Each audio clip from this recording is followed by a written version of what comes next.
Welcome to Mirror Domains, and this is my Sunday stream for recording movie reviews for Mission Impossible 7. Mission Impossible Dead Reckoning, Tom Cruise stars. Guys, have you gone out to see it? A lot of people have, so, this is the typical Sunday stream, and we'll do what we normally do. We'll take a look at the early box office numbers. Now, you know that we're going to break this down a lot more tomorrow, just casually here. We're looking at the box office results for the weekend. Now, here it says 56.2, and it's because, well, they're only using the 2-day weekend here. If we actually explode it out here, it's actually 80 million domestically, because it did open up early last week. It opened up like Wednesday for most places, but some people got advanced screenings on Monday and Tuesday. So it's actually been open for a while for a domestic total of 80 million domestically, which is, I was hoping it was going to make over 100 million domestically. I really was, but I'm not too upset with these numbers. Internationally, you can see there 155, and this is going to be one that will have huge, monumental international numbers. People are going to come out in droves to see this internationally because of the stunt work, because of just the spectacle of it, right? It's good. So we'll go into my review into that in just a few minutes here. I just wanted to take a look at the box office. So for a worldwide total of 235 million on its opening weekend, a budget of 291. 291 budget, 235 worldwide on its opening weekend, and next weekend it only has Talk to Me coming out, which I don't think it'll be in the top 5, but I don't think it'll be I don't think it'll unseat it from the number 1 position. So it's gonna have a couple weeks here to be at the number 1 spot, and hopefully people will have the same reaction that I did coming up. It was just a fun ride, man. So what else comes out here, and what else is noteworthy here in the box office? We'll break it down tomorrow morning at 10:30 a.m. I just thought I would jump on and talk about some of these box office numbers and stuff. And Sound of Freedom climbing the charts because it's getting wider release, right? It's the reason why it's climbing, and it's not common. It is a rare thing where the numbers slowly open up. Like sometimes the indie movies will start off with only like 500 theaters, and then they'll slowly open up in more and more theaters. That's slightly what's happening here with Sound of Freedom. I still haven't seen it yet. I don't know, maybe after dinner tonight I can sneak out and go see one. I don't know. But it's on the plus side, right? So if people are talking about it, 27 million. It's that movie about a former government agent turned vigilante, talking about some traffickers, human traffickers. And it's polarizing because it's produced by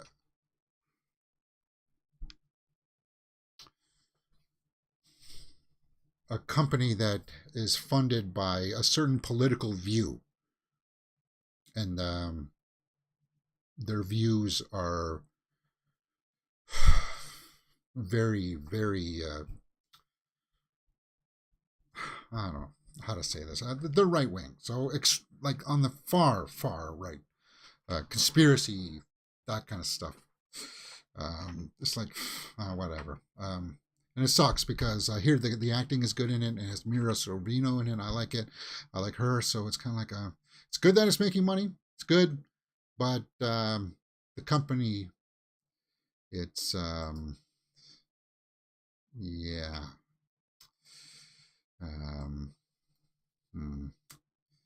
Anyway, enough about that. Let's get into the formal Mission Impossible review. So let me just make sure that I got all my windows here prepped for this.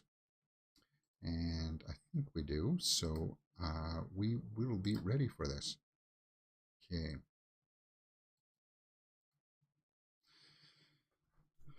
And this will be put up on the channel later on.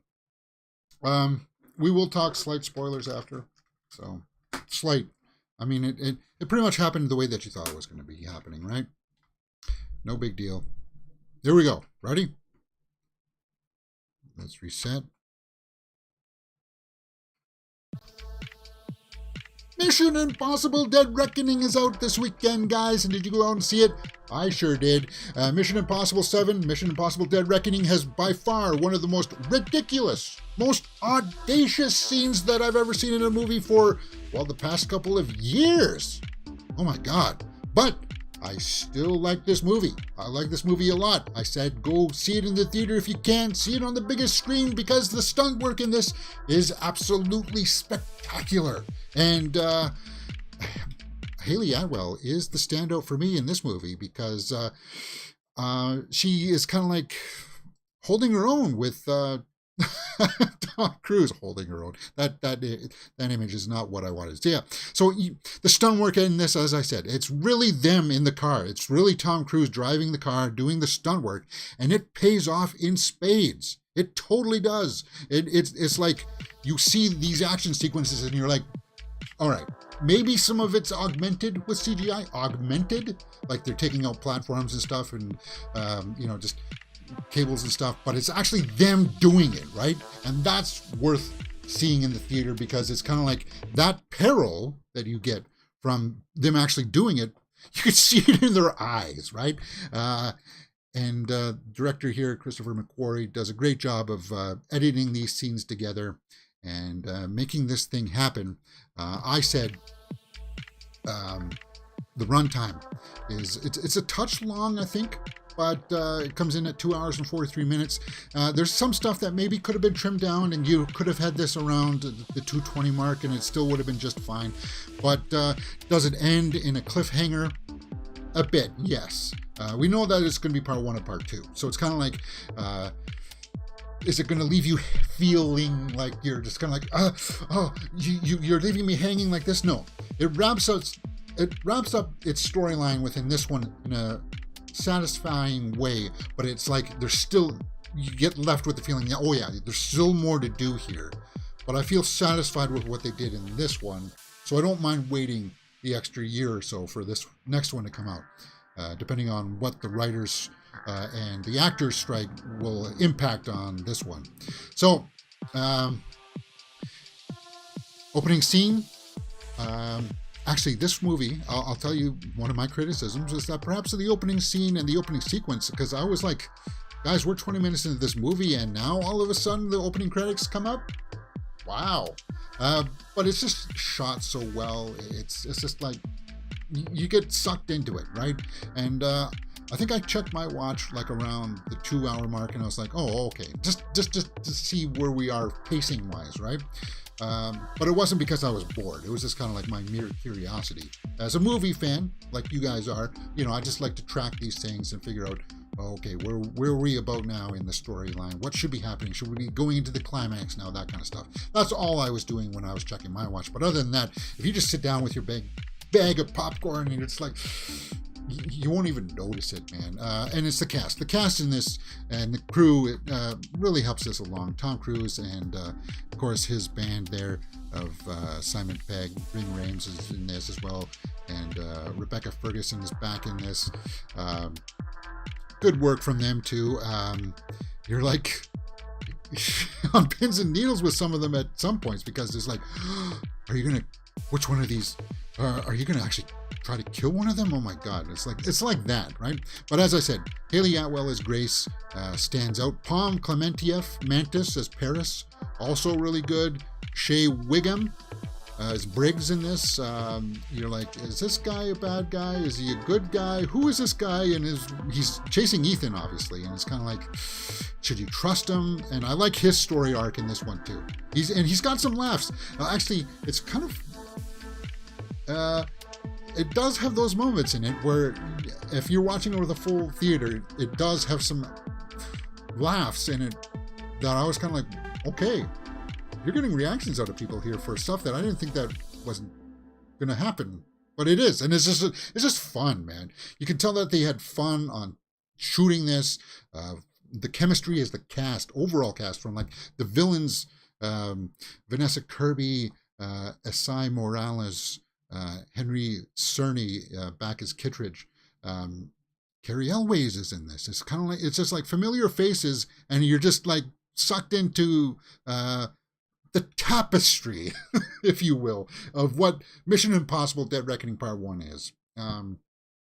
It's one that if I had the, yeah, I would go back and see this again in the theater for the reason of the stunts. And it's just like, yeah, maybe some of it's augmented with CGI. Maybe some of the pyrotechnics was added in later and stuff just for safety reasons and stuff. But it's kind of like, for the most part, yeah, like them on top of a train or something like that. But you don't really care about that stuff. And that moment that I was talking about where it's kind of like, yeah, no, that wouldn't happen.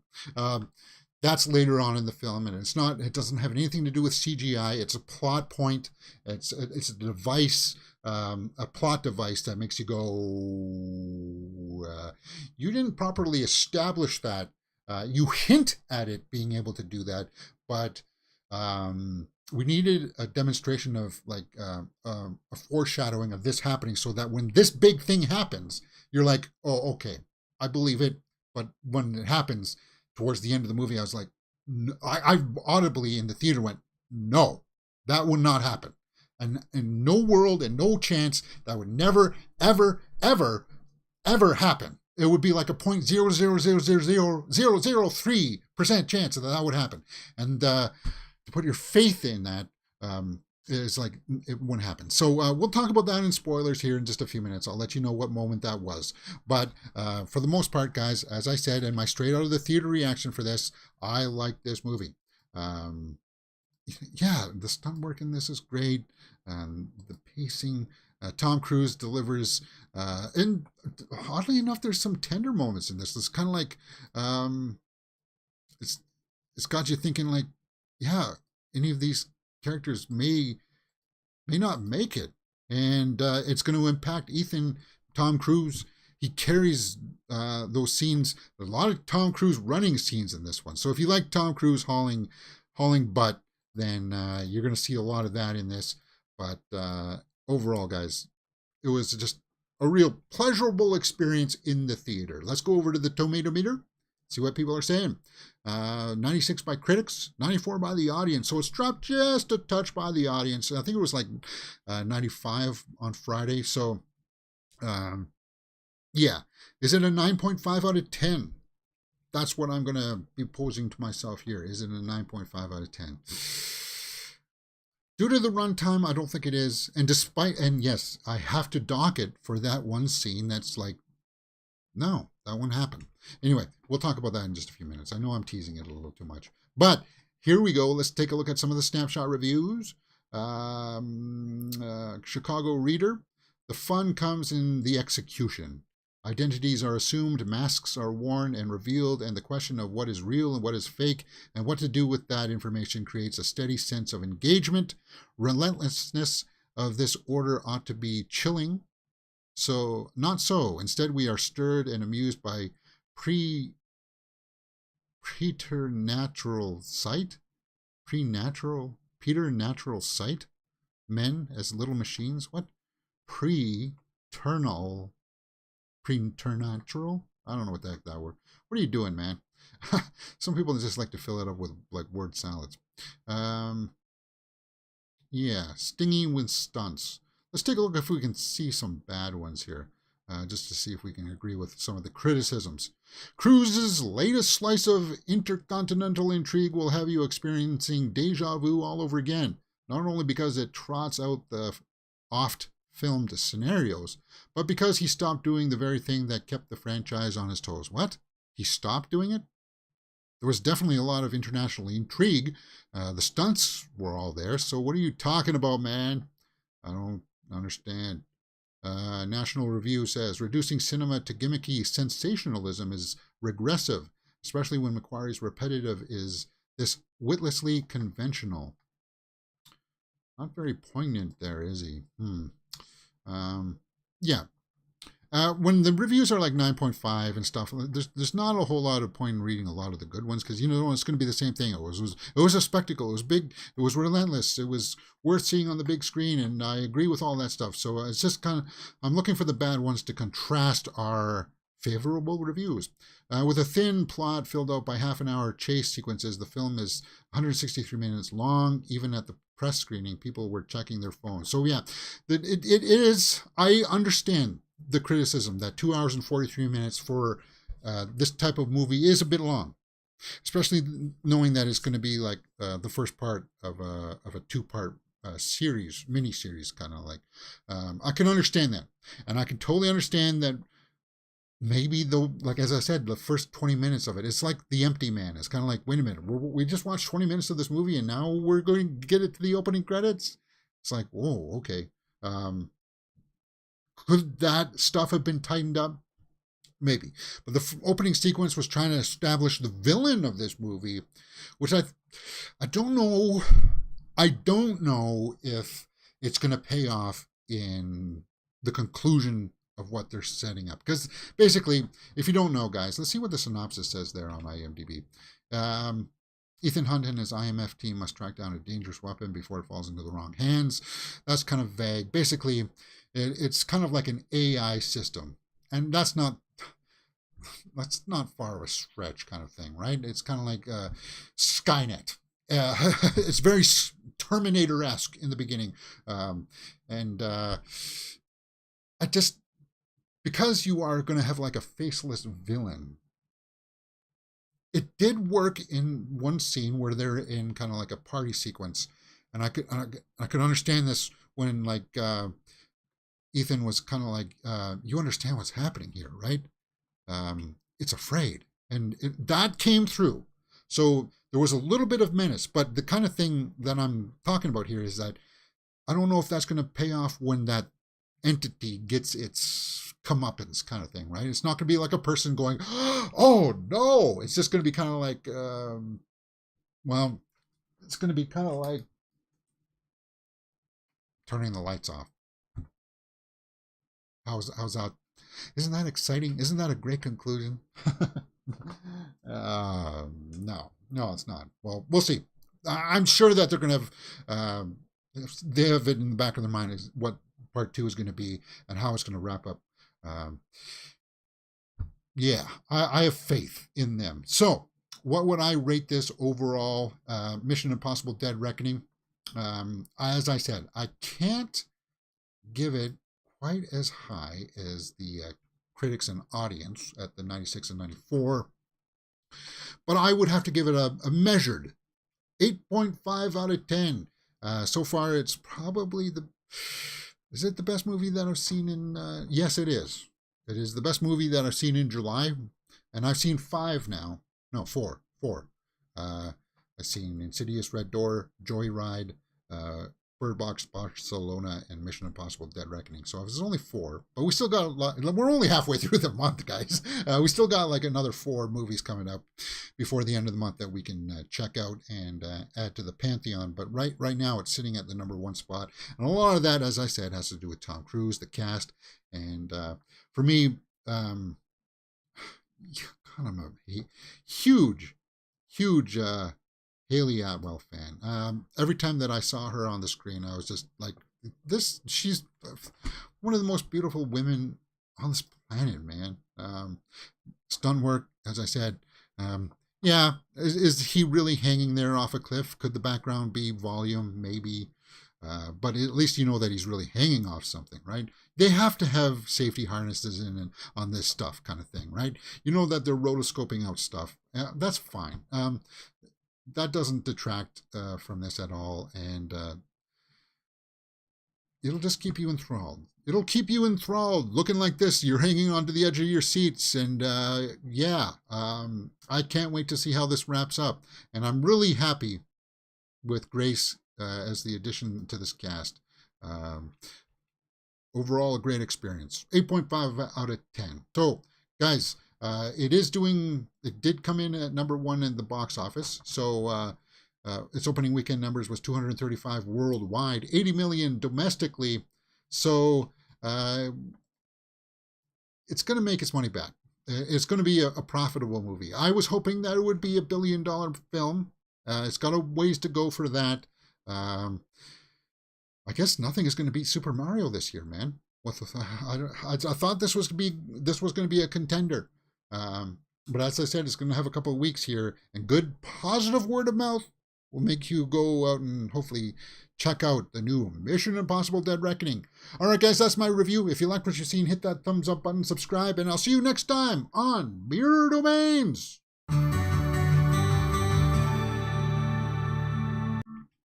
All right, let's talk about that spoiler. Let's talk about that audacious scene where I basically just said, nope, not a chance. There's absolutely no chance in this earthly world that this would ever happen. And that's, yes, including a scene. Oh, by the way, this motorcycle scene played perfectly on the big screen. I saw it in the D-Box theater, so that was a bigger screen than normal. Not quite as big as an IMAX, but it's the biggest screen in my theater, I think. Second biggest, maybe. It was rather impressive, and I sat down close near the front, so I just wanted that big full field of vision, just kind of like this played so well. I thought this was going to be the opening sequence. I thought this was going to be like the James Bond kind of, here's a big action sequence to start us off in this movie, and while it does sort of have one, this didn't play at the start. I thought this was going to be like the opening scene, and it's not. But it's a cool way that how they worked that in. Simon Pegg was also really good in this too. And to know that was actually him, him skydiving there. That's him. It was just cool. So what was this big scene? Okay, so you see it there in the trailers. Let me see if I can pull up a shot of it here. The train sequence. Now, they are trying to say that AI has the capability, this entity has the capability to predict all outcomes for all the future events. That's fine.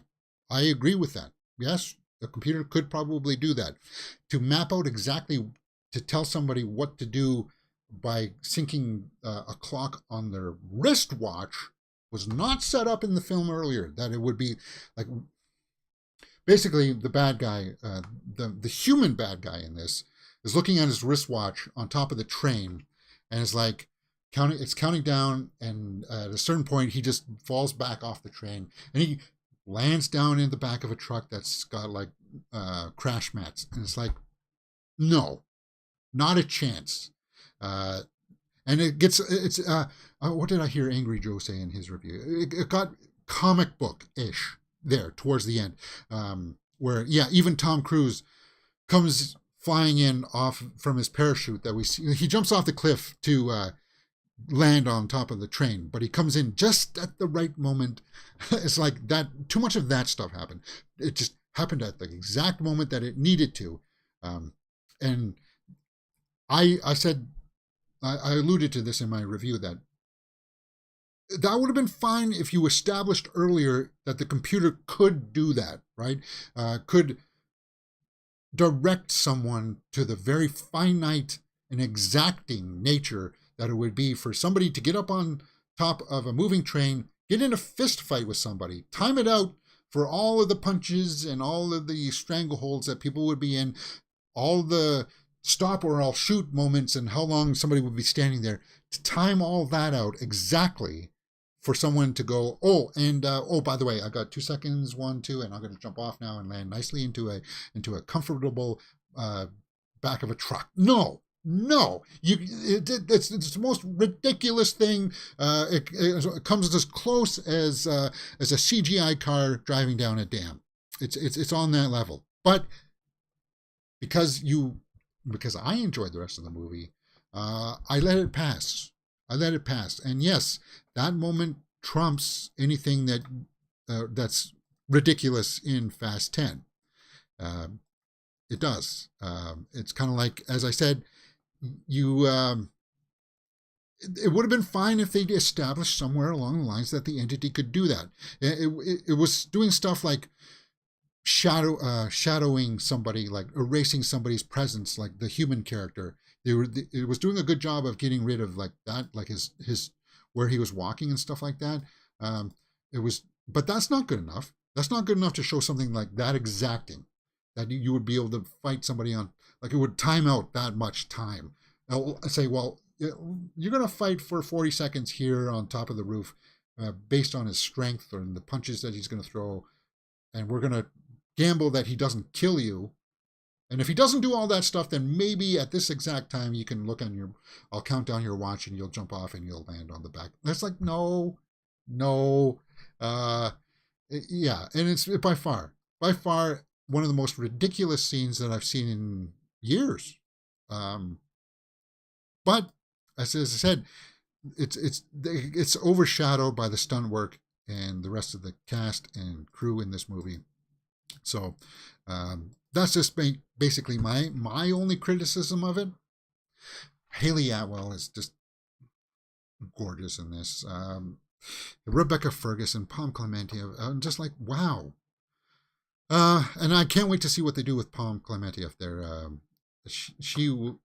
she's like one of the bad guys, and obviously you know that she's not dead, right? Paris, she's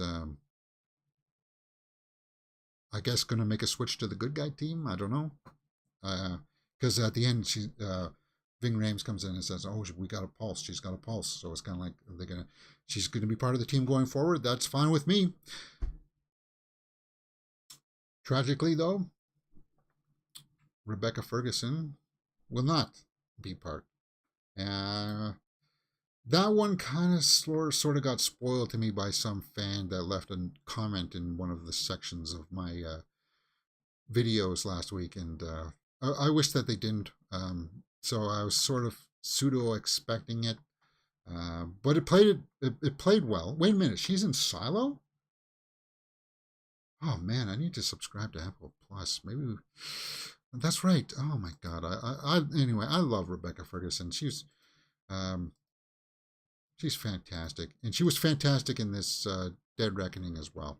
For a small role, it was like no. They teased us with it in the beginning too, right? In the sandstorm sequence, I was like, so yeah, they forecast that, but they couldn't forecast the ability of the AI system. By the way, I don't. As I said, I don't know if that comeuppance is going to be. How do you play that? How do you play that off, right? And God, geez, look at her. What?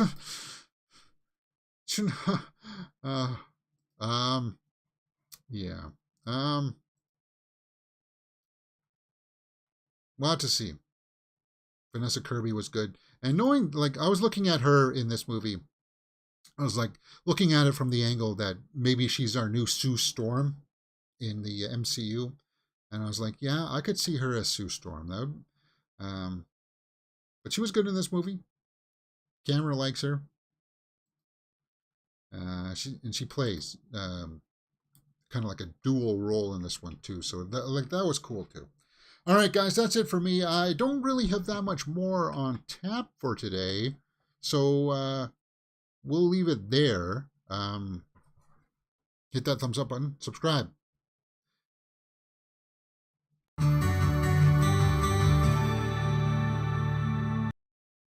All right. So as I said, it's like officially plus 30 outside today or something.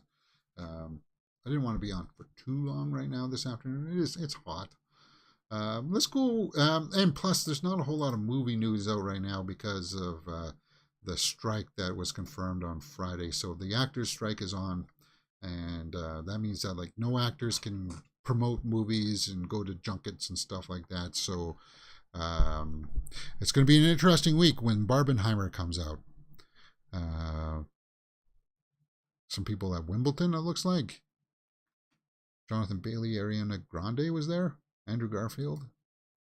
Oh, is that Ariana? Okay. There's Tom Hiddleston, right? Spider-Man, right there. Cool. I don't know who that guy is. Who cares? James, that's not very nice.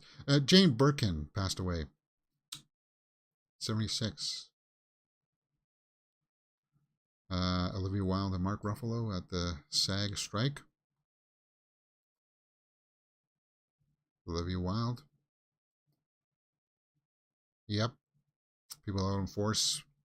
Of course, you know, as a movie fan, you support the actors and the writers. You don't really respect the machine behind it. I don't. So hopefully they can get some concessions. Joey King, we know that we're a fan of hers. That's cool. So here's what's going to happen next week, guys. This week, of course, we will be doing movie news tomorrow, and we'll try to sum up some of the early fallout of the writer's strike. We'll go over a little bit more comprehensively the box office stuff. We'll go into the other numbers for some of the other releases there, and we'll do that. Yeah. So that being said, I got nothing else left in the can, guys. I'm going to turn on that fan. And have you seen the Ahsoka trailer too? Yes, I have. We talked about it on Friday's show. Was it Friday's show? Ooh. I don't know how long I can go, man. I don't know how long I can go. We'll see.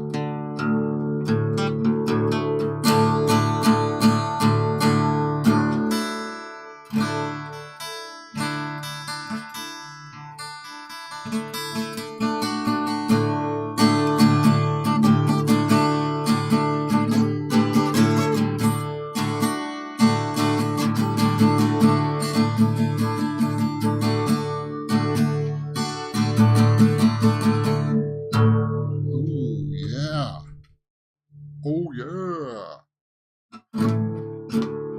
That's it.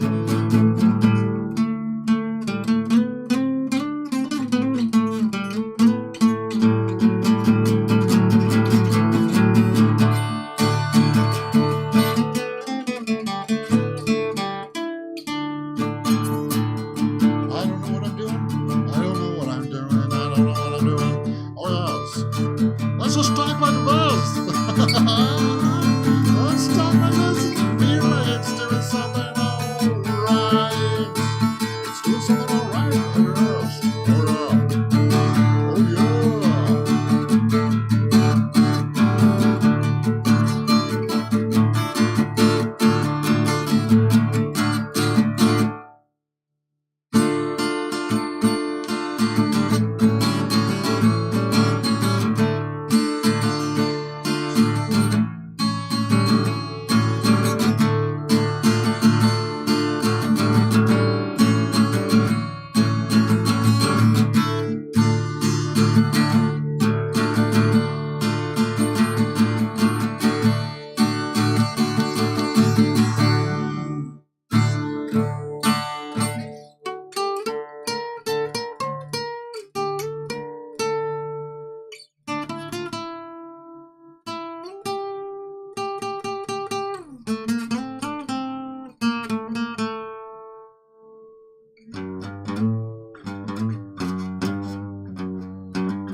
All right, it's really hot. I got to turn on the fan and get into cool air, man. Anyway, that's it for today, guys. See you tomorrow, and enjoy the rest of your weekend. You're watching Mirror Domains.